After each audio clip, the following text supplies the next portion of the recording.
Mas me conta um pouco sobre a Havan, como ela começou. Você falou que começou em Brusque. E como que foi o primeiro passo, a primeira loja? Me conta isso. Como foi abrir a primeira loja? O que você estava fazendo antes também? Nada, vamos lá. Meus avós foram operários numa fábrica. Meus pais foram operários numa fábrica.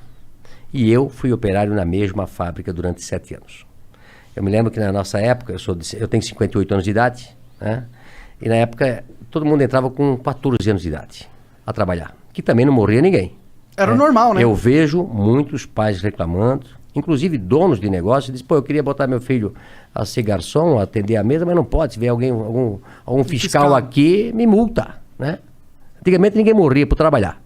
Isso também está errado. Então, meu pai, eu sempre fui muito estudioso, eu sou disléxico, né? Disléxico é a dificuldade de aprender a ler nos primeiros anos. Tu também? Sim, eu tenho muita dificuldade em ler. Eu também. Nossa, muito difícil. A professora, quando dizia assim, Luciano, continua a leitura. Eu já ia na aula de português tremendo. Eu já ia mal para a aula de português. Eu sempre fui péssimo em português e ótimo em matemática. Eu sempre aprendi a multiplicar e a somar. Dividir. Isso é bom, né? Eu sempre aprendi muito. Essa é boa, né? É somar e multiplicar. Dividir e diminuir, não aprendi nada. Agora, eu era péssimo em português. E não entendia, porque se eu era bom em matemática e não era burro, né? Por que quando eu ia na aula de português, aquilo me passava mal, amanhã tem aula de português. E aí a professora, eu acho que na 5ª série, 6ª série, a professora disse, Luciano, continua a leitura. Eu não ia. E os outros meus amiguinhos lendo atrasômetro, a burocracia. Começava a gaguejar, o pessoal começava a rir. E aí, eu não entendia. Aí eu pensei, o que eu vou fazer? E eu comecei a estudar em casa. Eu comecei a ler gibi na época, né? Livro, tudo que jornal, tudo. Eu vou tentar aprender a ler para eu não passar vergonha na coisa. E isso foi durante até os 12 anos de idade. Então eu sempre falo, né? Eu aprendi a ler só com 12 anos de idade. Imagina se eu tivesse aprendido com 7 anos, né? Esse era o Bill Gates. Tava melhor ainda, né? Tá com uma carinha então, assim, quem é disléxico, quem tem filho disléxico, tá? Ele não é burro, ele não é malandro. Ele aprende de maneira diferente, né? Procura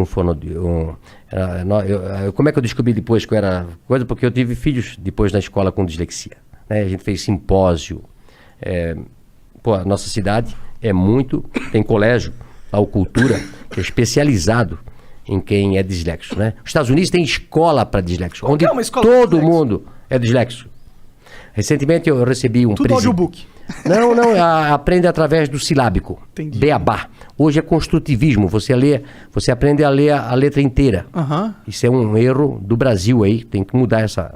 O Brasil é assim, acho que a França é assim, a parte oeste americana é assim, que aprende menos do que o silábico. Pode crer. Tá? Então, aí a gente mandou professores para Curitiba para ensinar meus filhos a ler de maneira... Não, homeschooling não pode, cara. Crime. É crime, homeschooling não pode. Não pode, você não pode ter o seu filho estudar. Ele tem que estudar só naquela escola quadrada que o Estado fez. Não pode ter outro tipo de escola, não pode, hein, cara. Mas hoje tá mudando. E eu digo pra você, quem tem um filho disléxico ou um filho que tem... Esse filho pode virar um problema no adulto, porque ele foi marginalizado na escola, né? E eu, graças a Deus, depois aprendi e tal. Mas eu saí, então, de pais operários. Eu comecei numa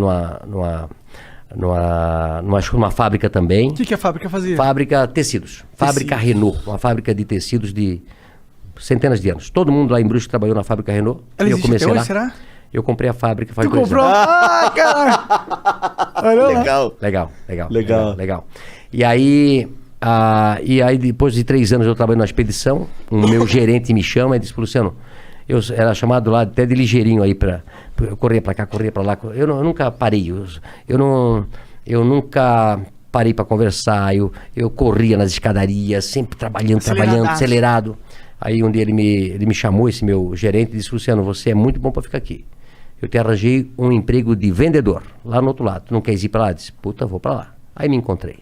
Até hoje eu sou um vendedor. Adoro pessoas, adoro vender, né? E aí depois montei a van com apenas um colaborador do tamanho dessa sala aqui. Tua sala aqui é do tamanho da minha loja que eu comecei. Caramba. O que tu tava pensando quando tu criou a van? Não tô falando assim, não tô falando do que tu ia vender, não. Tô falando... porque assim, a van tem toda uma identidade, né? Isso veio depois... Não veio nessa primeira loja? Não, a loja num bairro, né? Aliás, antes de começar a van, como eu fui vendedor, eu passei a vender tudo o que se fabricava na loja, na empresa, que era uma empresa de 5 mil colaboradores, grande. E também o carro da diretoria, a sucata, tudo que tinha na van, era eu que na Renault na época, sim. eu vendia. Até achei, eu tô com um diretor que está lançando um livro na semana que vem, tem 80 e poucos anos, e ele conta no livro uma história que aconteceu. Ele tinha um Galaxy, você lembra do Galaxy? Carro? Um carro, Galaxy. Por exemplo, no Brasil tinha 5, 6 carros. Um Galaxy, um Opala, uma Kombi e um Fusca. Pode crer. Certo? Né? E na época, os diretores tinham um Galaxy. Né? E aí, quando ele comprou um outro Galaxy, sobrou um Galaxy lá para vender. E quem chamaram? O Luciano, para vender o Galaxy. Né? E aí, eu sabia que tinha um cara em Brusque que tinha um Galaxy, mas não tinha ar-condicionado. Eu disse, eu vou ganhar 2 vezes isso aqui. Né? Eu disse pro dono do carro, vamos vender o ar-condicionado, que vale uma fortuna, e depois nós vendemos o Galaxy. Né? E fizemos isso. Arranjei, vendi pro... E o cara era bem gordo, Telmo Rosinski, que eu nunca me esqueço, lá de Brusque, bem gordo. Então, eu vendi o ar-condicionado, tirei o ar-condicionado, vendi o ar-condicionado quase com o preço do Galaxy, e depois vendi o Galaxy. Foi um sucesso. Né? Até hoje eu não esqueço disso. Né? Então, assim, depois disso, eu montei primeiro uma tecelagem de toalha, em 1984, com 22 anos de idade. Da hora. 22 anos de idade.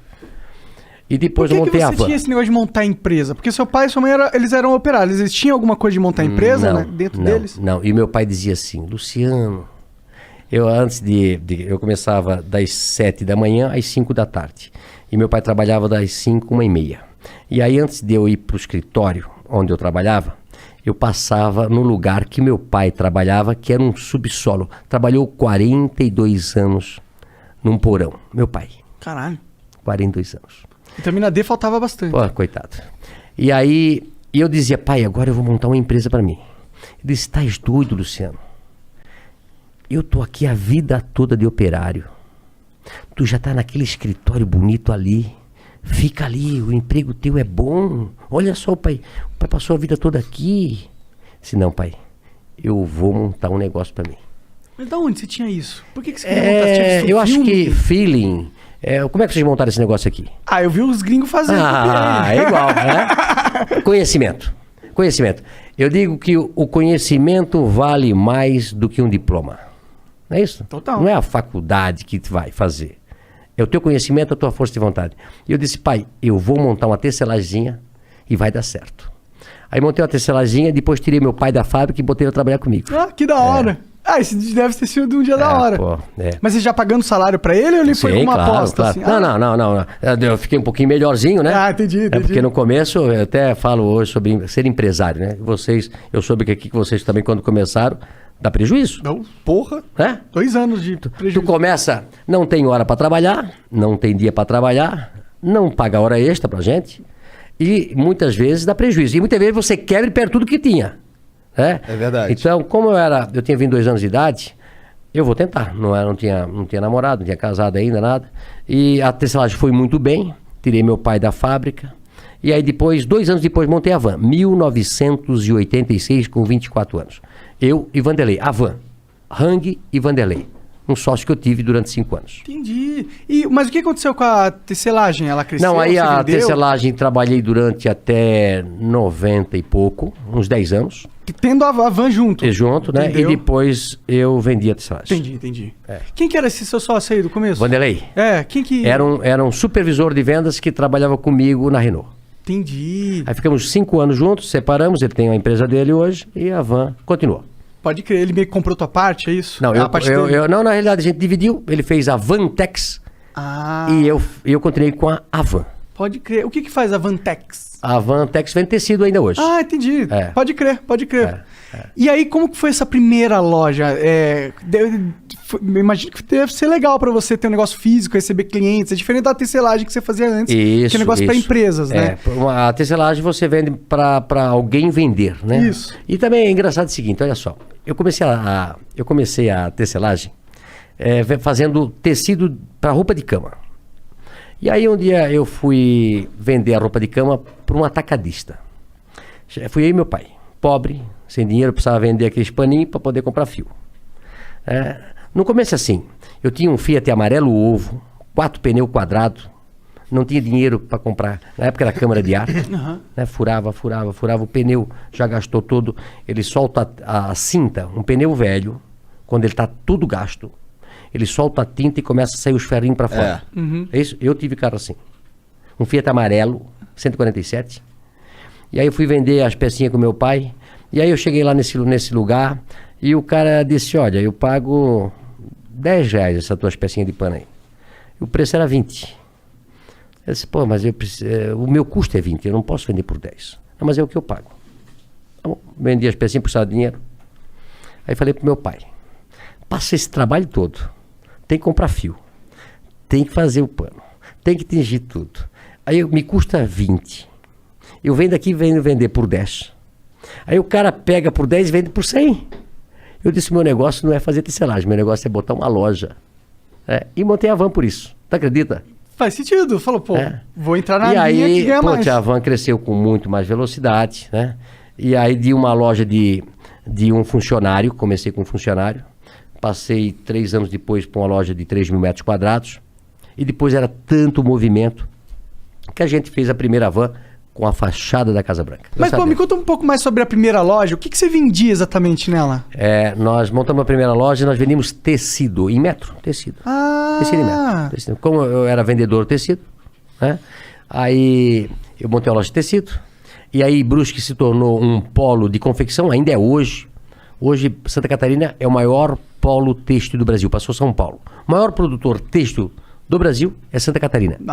E nós, lá na época, em 86, montei um atacado para vender para confecções, que começaram a vir ônibus para nossa região para comprar. Por isso que eram vários ônibus. Isso. Entendi. E aí a gente começou a vender tecido naquela lojinha, aí montou a loja de 3 mil metros, depois montamos uma loja... Essa de 3 mil metros era o quê? Só tecido também? Só tecido também. Aí depois comecei com cama, mesa e banho, aí fiz a loja de 8 mil, aí quebrou uma empresa próxima, a gente comprou, aí quebrou depois um shopping e hoje nós temos 55 mil metros quadrados. É a maior loja do Brasil. Talvez a maior loja da América Latina. Que da hora.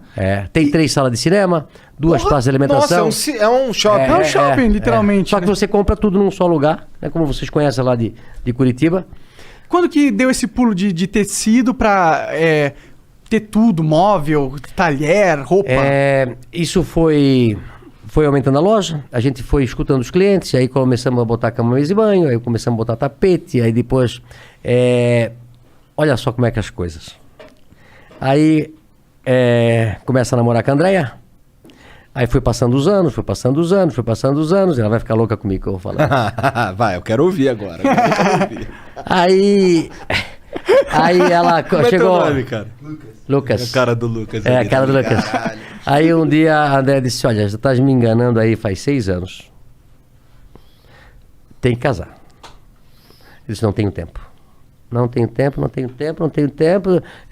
Tem que trabalhar 24 horas por dia. É uma loucura. Tem dia 150 horas por dia. É uma loucura, Tu tava lá na frente, na loja direto. Não, direto. Eu ia dormir 1, 2, 3 horas da madrugada, porque eu importava muito na época da Coreia e tal, e lá é o inverso. Sim. Né? Então eu ia dormir muito tarde, e no dia seguinte acordava cedo, e não conseguia, sábado, domingo, feriado. Aí eu disse, não, mas tem que casar. Eu pensei, sempre vou casar no inverno, para se fazer uma festa, é frio, né? Não vou casar no verão. E foi a dar um jeito de nós casar em dezembro.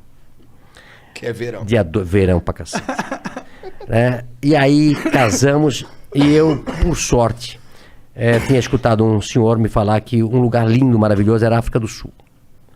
Aí marquei a viagem para a África do Sul, casei no sábado, fui para a África do Sul no domingo, cheguei na segunda e voltei na sexta.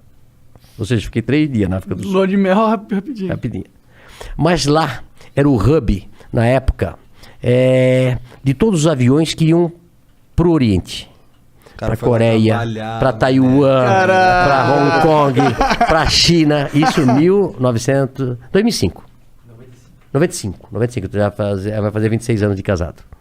Aí eu comecei a conversar com outro, eles falando loucos, dizendo quanto custavam os produtos lá. Centavos. Eu disse, não é possível. Liguei para Brusque e eu estava sentado lá no coisa. Se marca uma reunião para segunda-feira às 8 horas da manhã que arranjei um outro negócio. Ou seja, o casamento foi um ótimo negócio. Eu digo isso pra ela, fica louca. Que bom, Até na hora de casar eu arranjei um negócio. Isso daí foi quando... Aí, negócio era conversando com os caras lá. Porque eles tinham os com as pessoas que... lá. Os aviões chegavam do mundo, paravam na África do Sul, fazia o transbordo, ficava esperando outro avião e iam pra lá. Aí eu disse, eu cheguei e avisei pro pessoal, já disse, olha, prepara uma reunião, segunda-feira, eu vou fazer uma loja de importados. Avan, o Paraguai é aqui, né? Isso era dezembro. Dezembro eu fui pro Paraguai, via mais ou menos o que eles vendiam lá. Janeiro já fui para Las Vegas, tem uma feira de importado, tinha lá. E no ano seguinte já fui no mês seguinte já fui para China, para tudo quanto é lugar. E aí começamos a importar produtos importados na época, que o dólar estava muito defasado. Mas foi um sucesso quando a gente abriu. Então eu incorporei todos esses produtos aí que se vê hoje. Foi nessa época aí. Foi do caraca, o cara tirou do casamento a van moderna. Mas tu sabe de uma coisa? O Brasil, eu tenho falado bastante isso, e falo isso para os meus compradores, que nós só devemos importar aquilo que for 30%, 40% mais barato lá fora. Tentar comprar tudo que for possível no Brasil. Nós temos que gerar emprego no Brasil. E sabe por que a gente não gera mais emprego no Brasil? Tem algumas... Por causa dos impostos. Né? Bom, nós temos a maior carga tributária do mundo. O Brasil, na década de 80, de 70, exportava tudo. Exportava louça, exportava toda a indústria nacional, exportava para o mundo todo. E por que nós fomos perdendo competitividade? Lá atrás, a carga tributária era 18, 20, 22, 24. E hoje chega a quase 50% de tudo que a gente produz. Sim. Ou seja, tudo no Brasil é muito caro. E aí os outros países começam a competir com a gente.